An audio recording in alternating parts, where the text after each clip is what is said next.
All right, I'm Mike Crowley. I'm one of the few people in this room that have one foot in the OOI world and the other foot in the IUS world. And I'm going to talk today about how they actually are really one big project. One big project that's going to be giving information and education to the world for years to come. Yogi Berra, I'm a Yankee fan. Yogi Berra once said you can observe a lot just by watching.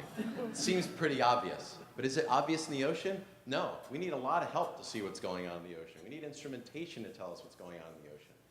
Dave Barry, comparing looking at the ocean surface to going to the circus and looking at the outside of the tent.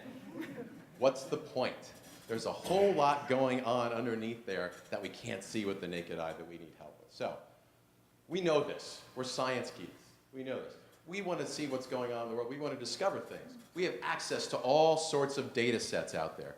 But what about the rest of the world? What about students? What about the country? Where do they get their information from? Well, IUS is there to serve the public need and to create products from our scientific data. OOI is the NSF's contribution to IUS. OOI is part of IUS. And that is just the way it's going to be for the next 25 years. We've started deploying instrumentation on the West Coast and East Coast. That's going to continue for the next couple of years. All sorts of different data coming in from these different moorings and profilers and things. 25 years, again, I'm going to be retired when this is done. And the neat thing is that anyone with a computer can get this. Anyone with a computer can get it. The eyes under the water are going to be the marine infrastructure, cameras, data information coming in from there, and then the discovery is enabled by the cyber infrastructure, the computer information. Available to scientists globally. Oceanographers can add instrumentation to these arrays. I'll get young scientists involved for free. They can get data sets from there. But how do we spread the knowledge? How do we get this knowledge? Let's look at a little history of how we've done with spreading knowledge. Climate change. The US knows, everyone's heard of climate change in the US. No one seems to believe that there's any climate change going on in the US. Scientists seem to figure out what's going on. What have we done? Do we need to improve our communication skills? Do we get lost in the details? Just right? I actually made this slide 12 years ago for a talk. So you show this to a person, you get the deer in the headlights when they see what's going on here. We can't go to this detail for public or students just getting in. They want to know, tomorrow it will rain. That's what they want to know. They want to know maybe a front's coming through. Simplified like they have on the Weather Channel. So as long as they know the basics, maybe then they'll get involved in the details. So how can we improve it?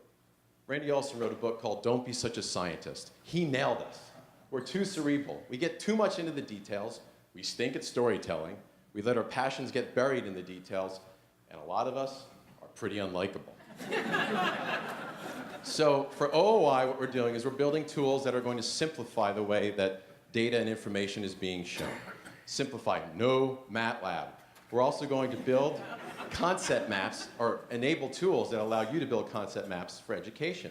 And it all gets integrated into one place that allows, there's a lab lesson builder that's going to be put in place for educators to build lessons and to share lessons from one country to another if they want to, from a physics person and a biology person getting together and sharing their information.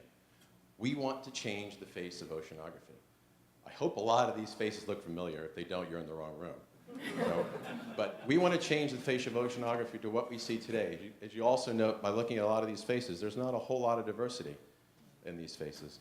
We want to spread this information out to a lot of areas that don't have big oceanography departments, like the States and White, or community colleges and minority colleges that don't have big oceanography programs. They don't have the money for the research. We want to see, and we're going to try to do this through OOI and other means, through WebExes and get information out and do a lot of teaching and training, but we can only do so much. We have not been funded to build the content for this site. We are not there to build the lessons. We're there to build the tools and integrate everything together. So we need help. It's going to take a village to build this. We need help from different educators that are in this room and other places to help build and contribute. We will be ready in about a year from now to have our first public release of this software for everyone to use. And our goal, that's a lofty goal, is a diverse, science-savvy nation. Not everyone needs to be a scientist. Not everyone does, but just have a better idea of what's going on so people can make better decisions as we move forward and go forward in the world. So it's up to us. We want to see open science for all. IUS and OOI have open science for everyone. We want you to share your passions with us in helping us develop this website. And most of all, don't be such a scientist. Thank you.